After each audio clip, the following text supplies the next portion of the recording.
Picture this: you are crouched in the corner of a cramped stone cell beneath the amphitheater in Rome, 73 BC. Your wrists burn from iron shackles that have rubbed your skin raw. Above your head, 50,000 voices roar like thunder as gladiators clash and die for their entertainment.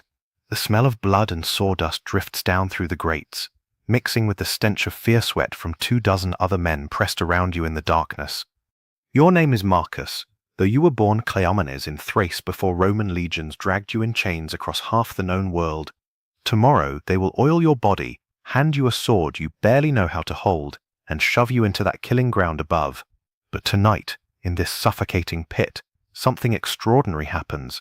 A gladiator named Spartacus begins to whisper about limits, about lines even Rome cannot cross, about laws written in blood and stone that constrain even the most absolute power over human flesh.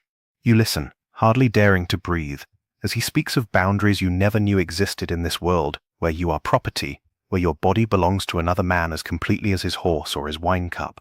Yet somewhere in the imperial legal code, carved into bronze tablets and argued in marble courtrooms, are words that say, even slaves have souls that cannot be owned, even property has rights that cannot be stripped away. Before diving into these forgotten stories of survival and suffering, if you enjoy learning about the hidden truths of history, consider hitting that like button and subscribing for more content like this. And please comment below to let me know where you're listening from. I find it incredible that we're exploring these ancient stories together, from different parts of the world, connected across time and space by our shared curiosity about the past. The chains that bound 20% of Rome's population were not merely iron, they were woven from law, custom, economics, and the brutal mathematics of empire. Yet even in this system that reduced human beings to livestock, that bought and sold souls in marble marketplaces beneath statues of justice-bearing gods, there existed boundaries, limits, lines that masters, no matter how wealthy or powerful, dared not cross. Understanding these limits requires us to descend into the shadowed world of Roman slavery, not as tourists seeking simple moral lessons, but as archaeologists of suffering, digging through layers of legal papyrus and scarred stone to uncover the complex mechanics of human bondage. What we find there challenges everything we think we know about absolute power and the stubborn persistence of human dignity. Rome in the 1st century BC was a machine for creating slaves. Every conquest fed the beast. When Pompey crushed the pirates of Cilicia in 67 BC, he sold 20,000 captives in the markets of Delos in a single day. When Caesar completed his genocide of Gaul, 1 million Celts died, and another 1 million were chained and shipped to Rome. The city's heartbeat was the rhythm of slave auctions, the crack of overseers' whips, the shuffle of bare feet on marble floors. Walk through any Roman house of substance, and you would find them everywhere, invisible hands that cooked the meals, emptied the chamber pots, copied the manuscripts, taught the children, and warmed the beds. They were the fingers that plaited hair, the backs that carried litters, the minds that calculated accounts. Without slaves, Rome would have starved within a week. Yet even in this economy of human flesh, legal boundaries existed. Roman law, for all its cruelty, was still law, a system of rules that applied even to those who made the rules. Masters who transgressed these boundaries faced consequences that ranged from public shame to criminal prosecution, from financial ruin to exile from the only world that mattered to them. The first and perhaps most surprising limit was this: a Roman master could not legally kill his slave without cause. This was not mercy, this was property law. A slave represented a significant investment, often costing more than a year's wages for a skilled craftsman. Destroying valuable property without justification was wasteful, and waste was a vice that offended Roman sensibilities almost as much as cowardice. More importantly, random killing disrupted social order. If masters could murder slaves on whim, the delicate balance that kept 20% of the population in chains would collapse into chaos. Fear was a tool, but it required precision. Kill too few slaves and they might rebel. Kill too many and you had no one left to do the work. The law developed elaborate categories for justified slave killing. A master could legally execute a slave for theft, for running away, for striking a free person, for sexual impropriety, or for various forms of disobedience. But the killing had to serve a purpose: punishment, deterrence, or the removal of a genuine threat. Casual murder was forbidden. This prohibition was enforced through a complex web of social pressure and legal consequences. Roman society was built on reputation, and a master known for senseless cruelty would find himself isolated from business partnerships, political alliances, and social connections that formed the foundation of elite life. Worse, under certain circumstances, the state could prosecute masters for unjustified killings under laws governing the destruction of property or the disturbance of public order. But the most powerful constraint was economic. Dead slaves produced nothing. A skilled slave, a Greek tutor, a Germanic bodyguard, a Syrian cook, could represent a fortune. Killing such a person was like burning money, and Romans hated nothing more than financial waste. This created a grotesque moral calculus. Slaves lived or died not because Romans valued human life, but because they valued human productivity. A master might hesitate to kill a valuable cook, but think nothing of executing a field hand whose only skill was digging ditches. The law protected property, not people, but since slaves were property, they gained a twisted form of protection from their own commodification. The second major limitation concerned religious practice. Roman religion was a public performance, a civic duty intertwined with loyalty to the state. Slaves were expected to participate in public festivals, to honor the household gods, to observe the sacred calendar that structured Roman life, but they could not be forced to abandon their private devotions or to violate the deepest taboos of their native traditions. This religious tolerance was not born from any notion of spiritual freedom. It was pure pragmatism. Slaves torn from their homelands, separated from their families, stripped of their identities, needed something to cling to for psychological survival. Religion provided that anchor. A slave who retained some connection to his gods, who could whisper prayers in his native tongue, who could observe the festivals of his childhood, was less likely to despair, less likely to rebel, less likely to seek escape in suicide. Masters learned that forcing complete religious conversion often broke slaves in ways that made them useless. A Celtic druid forced to sacrifice to Jupiter might comply outwardly while dying inside, becoming listless and unproductive. A Jewish scribe required to eat pork might choose starvation over pollution. A German warrior compelled to worship Mars instead of Woden might turn his religious fury into murderous rage. So Roman law developed a practical compromise. Slaves had to participate in public religious observances. This was a matter of civic loyalty and social order. They had to honor the household gods of their masters. This was a matter of family solidarity and domestic harmony. But in the privacy of their quarters, in the shadows of their thoughts, they could maintain whatever spiritual connections sustained them. This religious accommodation created strange scenes throughout the empire. In a single Roman household, you might find a Celtic slave girl leaving offerings for the triple goddess in a hidden shrine, a Jewish cook lighting Sabbath candles in the kitchen corner, a Germanic guardsman whispering to Odin before battle practice, and an Egyptian scribe drawing protective hieroglyphs on papyrus scraps, all while publicly participating in the master's worship of the traditional Roman pantheon. Masters who violated this implicit religious freedom faced practical consequences. Slaves driven to religious despair often became useless or dangerous. Some killed themselves rather than live in spiritual pollution. Others turned their religious fervor into violent resistance, viewing their oppression as a cosmic battle between their gods and Rome's. A few escaped and carried tales of religious persecution back to their homelands, making future conquests more difficult and expensive. The third limitation was perhaps the most complex. Masters could not lawfully sell slaves in ways that violated certain social bonds. Roman law recognized that even slaves formed emotional attachments to spouses, to children, to close companions, and that destroying these bonds carelessly could trigger psychological collapse or violent revenge. This was not sentimentality. This was risk management. A slave whose children had been sold to distant provinces, whose wife had been given to another man, whose closest friends had been scattered across the empire, was a slave with nothing left to lose. Such desperation could manifest in suicide, sabotage, murder, or escape attempts that cost masters far more than the profit from breaking up slave families. So Roman law developed guidelines for slave sales that balanced maximum profit with minimum risk. Slave families could be separated, but not capriciously. A master selling a skilled craftsman might be required to include his apprentice son in the sale, ensuring continuity of training and emotional stability for both. A household disposing of a trusted nurse might need to guarantee that her own children would remain nearby, preventing the psychological breakdown that came from complete separation. These protections were limited and often ignored, but they existed. Slave dealers who habitually separated families gained reputations for selling unstable merchandise. Masters who broke up long-established slave relationships without good reason found their remaining slaves increasingly unreliable, fearful that their own bonds might be severed next. The enforcement of these informal protections varied wildly depending on local customs, individual masters, and economic pressures. In times of financial crisis, families were torn apart without hesitation. During military campaigns, emotional bonds were sacrificed for logistical convenience. But in normal circumstances, smart masters understood that preserving certain slave relationships was simply good business. This created a perverse form of family law for the enslaved. Slave marriages had no legal standing, but they had economic value that masters ignored at their peril. Slave children had no inheritance rights, but they represented future investments that were best nurtured in stable environments. Slave friendships had no social recognition, but they formed the emotional networks that kept households functioning smoothly. The fourth major limitation involved torture and mutilation. Roman law permitted masters to torture slaves for information, to punish them for crimes, and to mark them permanently as punishment for running away or other serious offenses.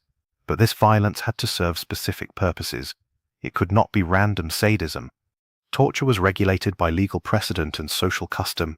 It had to be proportional to the suspected crime, conducted with specific goals in mind, and limited to methods that preserved the slave's productive capacity. A master could have a runaway slave branded on the forehead with the letters FUG for fugitivus, but he could not mutilate the slave so severely that he became unable to work. The prohibition on casual torture was enforced through the same mechanisms that limited killing, social pressure, economic consequences, and occasional legal intervention. Masters known for excessive cruelty found themselves ostracized from polite society. Those who damaged valuable slaves faced financial losses that other Romans viewed as evidence of poor judgment and self-control. More subtly, Romans understood that random violence bred random violence in return. A master who tortured slaves for entertainment might find his food poisoned, his house burned, his children endangered by desperate people with nothing left to lose. Controlled violence served as a tool of discipline. Uncontrolled violence was simply dangerous. The legal framework for slave torture was codified in the Digest of Justinian, compiled in the 6th century AD but drawing on centuries of earlier legal precedent.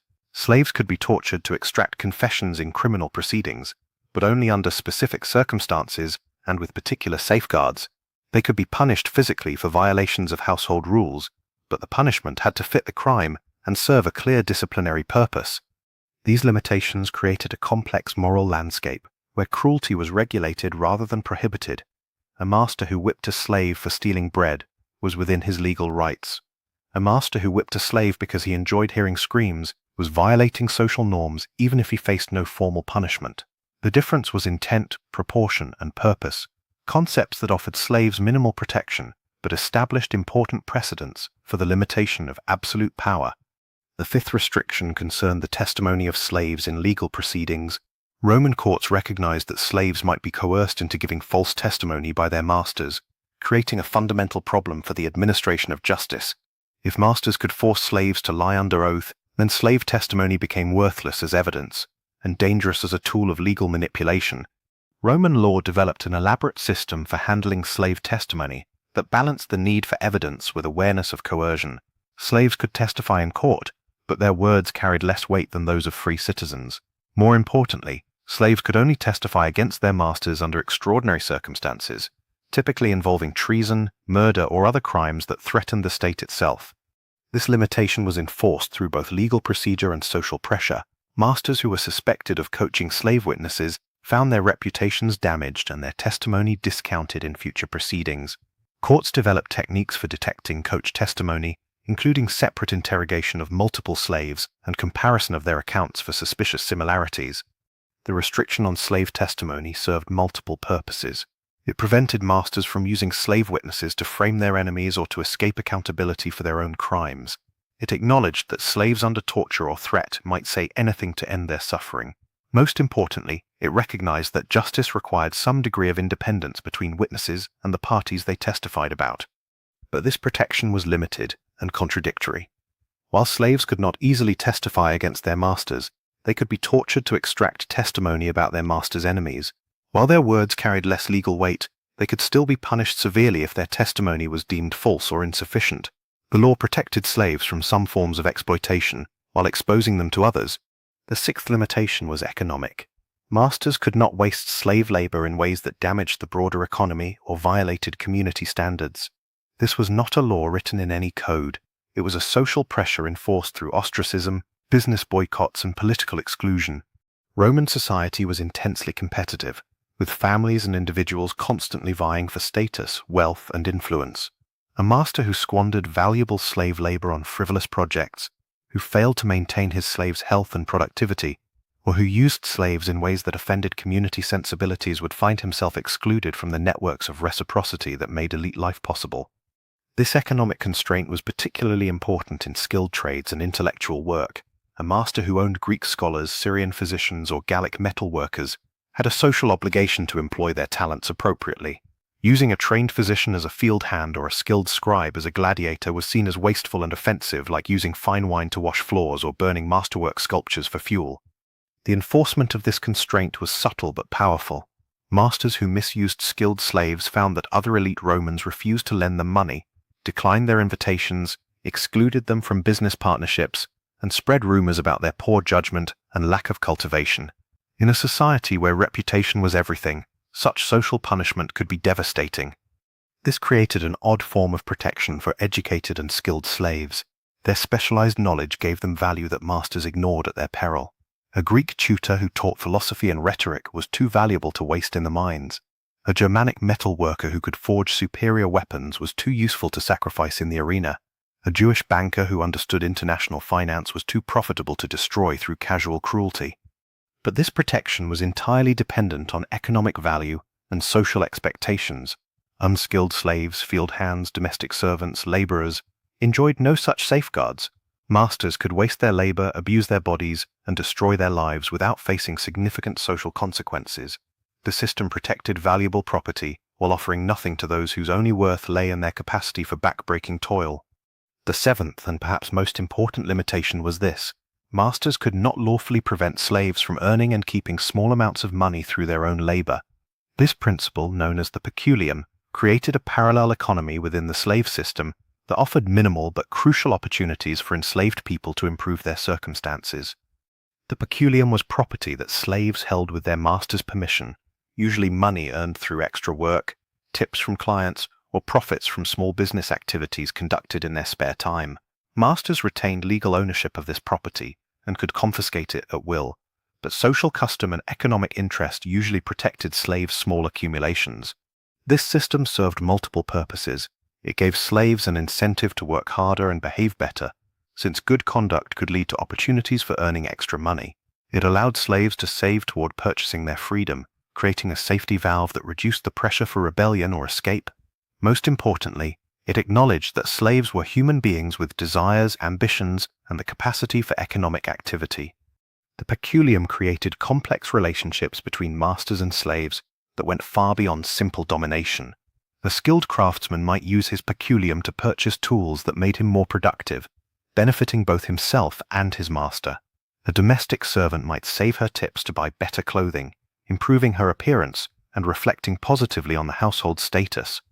An agricultural slave might invest his earnings in livestock or equipment that increased his value as property.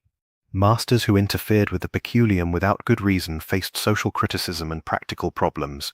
Other Romans viewed such interference as petty and counterproductive.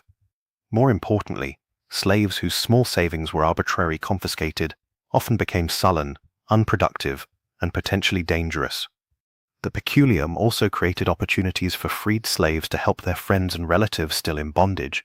A freedman might provide loans or gifts that allowed enslaved people to purchase their freedom or improve their working conditions. These networks of mutual aid gave slaves hope for the future and incentives for cooperation in the present. But the peculium was also a tool of control. By allowing slaves to accumulate small amounts of property, masters created the illusion of progress and opportunity while maintaining fundamental power relationships. A slave who had saved half the money needed for his freedom was less likely to rebel than one who saw no hope of escape. The system provided just enough mobility to prevent despair while ensuring that most slaves remained permanently bound. The eighth limitation concerned the treatment of slave children. Roman law recognized that slave children were valuable future property, and masters who damaged them through neglect or abuse were essentially destroying their own investments.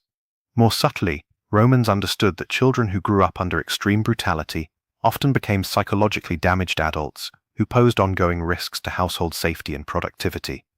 Slave children could not be worked as hard as adults, could not be subjected to the same punishments, and required basic care to ensure their survival to productive age.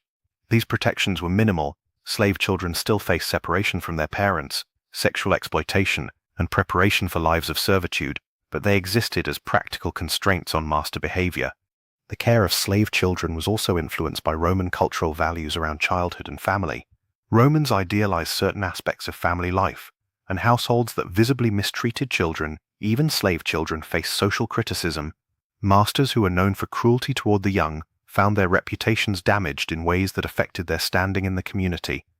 These protections were inconsistent and often violated, but they represented another boundary on absolute power. A master who worked slave children to death, who failed to provide them with basic nutrition and shelter, or who subjected them to tortures inappropriate for their age, might face consequences ranging from social disapproval to economic losses when his future slaves died before reaching productive age. The ninth constraint was perhaps the most complex. Masters could not violate certain sexual boundaries without facing serious social and legal consequences. Roman sexual culture was built around concepts of honor, status, and appropriate behavior that applied even to relationships between masters and slaves. Roman men were expected to be sexually dominant. They could penetrate anyone of lower status without legal consequences, but they were also expected to maintain certain standards of behavior that reflected their position as heads of households and members of the elite class. Sexual behavior that violated these standards could result in social ostracism, political exclusion, and legal penalties. Masters could legally rape their slaves, but they could not do so in ways that violated broader social norms. Public sexual violence, behavior that offended guests or neighbors, or activities that damaged the master's reputation as a person of proper Roman virtue could lead to serious consequences. Elite Roman men were expected to conduct their sexual lives with discretion and dignity, even when exercising absolute power over enslaved people. More importantly, masters could not force slaves into sexual activities that violated religious taboos or cultural boundaries that Romans themselves respected.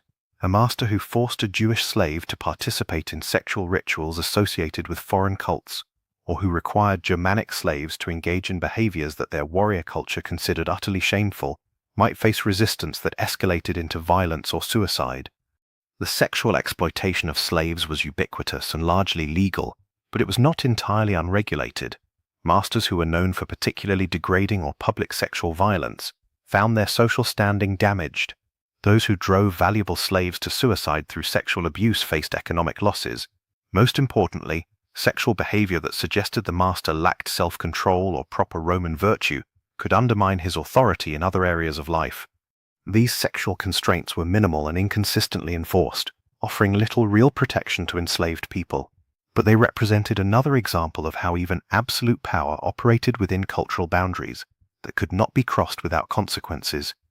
The 10th and final major limitation was this: masters could not prevent slaves from appealing to higher authorities in cases of extreme abuse. This right of appeal was limited, dangerous to exercise, and often ineffective, but it existed as a final check on the most egregious exercises of private power. Slaves who could demonstrate that their masters had violated legal or social boundaries could appeal to magistrates, governors, or even the emperor himself. These appeals were rarely successful, and slaves who made them risked severe punishment if their claims were rejected. But the possibility of appeal served as a constraint on master behavior and occasionally provided real protection for enslaved people. The right of appeal was most effective in cases involving skilled or valuable slaves whose abuse represented significant economic waste, or in situations where master behavior threatened public order or violated strongly held social norms. A Greek philosopher tortured for teaching unpopular ideas, a Syrian physician prevented from practicing his healing arts, or a Germanic warrior forced to perform sexually degrading acts might find sympathetic ears among Roman officials who valued their services or worried about the broader implications of their mistreatment. These appeals were also more likely to succeed when they involved behavior that offended Roman sensibilities about proper conduct between superiors and inferiors. Romans believed that authority should be exercised with dignity and purpose. Masters who were seen as cruel, capricious, or lacking in self-control undermined the entire system of social hierarchy that Roman elites depended on. But the appeal process was dangerous and uncertain. Slaves who made unsuccessful appeals faced punishment that could include torture, mutilation, or death. Even successful appeals often resulted in the slave being sold to a new master, rather than freed from bondage entirely. The system provided minimal protection while maintaining fundamental power relationships. These 10 limitations on master power created a complex legal and social landscape that constrained the absolute authority that Romans claimed over their human property. None of these boundaries offered real freedom or dignity to enslaved people. All of them were violated regularly with minimal consequences, but collectively they represented something unprecedented in human history, a systematic attempt to regulate the exercise of absolute power over other human beings. The existence of these limitations reveals the fundamental contradiction at the heart of Roman slavery. Romans needed slaves to be property, objects that could be bought, sold, and used without restriction. But they also needed slaves to be human beings, thinking, feeling, productive members of society who could contribute their skills, labor, and intelligence to the Roman project. This contradiction created tensions that could never be fully resolved. Every limitation on master power acknowledged the humanity of enslaved people while simultaneously denying them freedom. Every protection offered to slaves reinforced their status as property while constraining how that property could be used. Every boundary drawn around master authority both challenged and strengthened the system of human bondage. Understanding these limitations helps us grasp the sophisticated mechanisms that allowed Roman slavery to persist for centuries without collapsing under the weight of its own contradictions. Romans created a system flexible enough to accommodate human needs, while rigid enough to maintain economic exploitation, brutal enough to inspire fear, while restrained enough to prevent constant rebellion. But these limitations also reveal the cracks in the foundation of any system built on the ownership of human beings. Every boundary that protected slaves acknowledged their capacity for suffering, their need for dignity, their irreducible humanity. Every constraint on master power admitted that absolute authority over other people was dangerous, unstable, and ultimately unsustainable. The slaves who crouched in the darkness beneath the amphitheater, listening to Spartacus whisper about limits and boundaries, understood something that their masters preferred to ignore. Power that recognizes its own constraints is power that acknowledges its own illegitimacy. Authority that must be regulated and limited is authority that has already admitted its own moral bankruptcy. When Spartacus and his followers finally broke free from their underground prison, they carried with them not just rage at their oppression, but knowledge of the system's internal contradictions. They understood that Roman slavery survived not because it was absolute, but because it was regulated, not because masters could do anything they wanted, but because they usually chose not to exercise the full extent of their legal authority. This knowledge made the slave rebellion more dangerous than Romans realized. The rebels were not simply angry property striking back at cruel owners. They were human beings who understood the mechanisms of their own oppression and the limitations that constrained it. They knew exactly which boundaries to cross, which rules to break, which constraints to shatter in order to bring the entire system crashing down. The rebellion lasted 2 years and shook the Roman world to its foundations. When it was finally crushed in 71 BC, 6,000 captured rebels were crucified along the Appian Way as a warning to anyone else who might challenge the system. But the warning itself revealed the truth that Romans could never fully suppress. Even absolute power has limits. Even property can rebel. Even slaves can choose death over bondage. Walking past those crosses, seeing the bodies of men who had dared to claim their own humanity, Romans must have understood that their system of regulated brutality was more fragile than they wanted to admit. The limitations that made slavery bearable also made it vulnerable. The constraints that prevented constant rebellion also provided the knowledge necessary for successful resistance. In the end, the boundaries that Roman law placed on master authority were not protections for slaves. They were protections for masters. They were acknowledgments that human beings could not be reduced to property without creating dangers that threatened the entire social order. They were admissions that absolute power was absolutely corrupting, even for those who believed themselves entitled to wield it. The slaves who died on those crosses understood this truth in ways their executioners never could. They had lived within the system of regulated bondage and discovered its fatal flaw. Any power that must be limited has already admitted its own illegitimacy. Any authority that requires boundaries has already acknowledged that those it rules retain the capacity to resist. As you walk away from this story, back into a world where slavery officially ended, but its mechanisms persist in new forms, remember the lesson that Spartacus and his followers learned in the darkness beneath the amphitheater. Power that recognizes limits reveals its own weakness. Authority that accepts boundaries admits its own injustice. And human beings who understand the constraints on their oppression have already taken the first step toward breaking free from their chains. The dust of the arena has settled. The crosses have rotted away, and the Roman Empire has crumbled into history. But the fundamental question remains as urgent today as it was 2,000 years ago. What couldn't owners do to slaves? The answer, then as now, reveals not the mercy of the powerful, but the stubborn, unconquerable dignity of those they tried to own.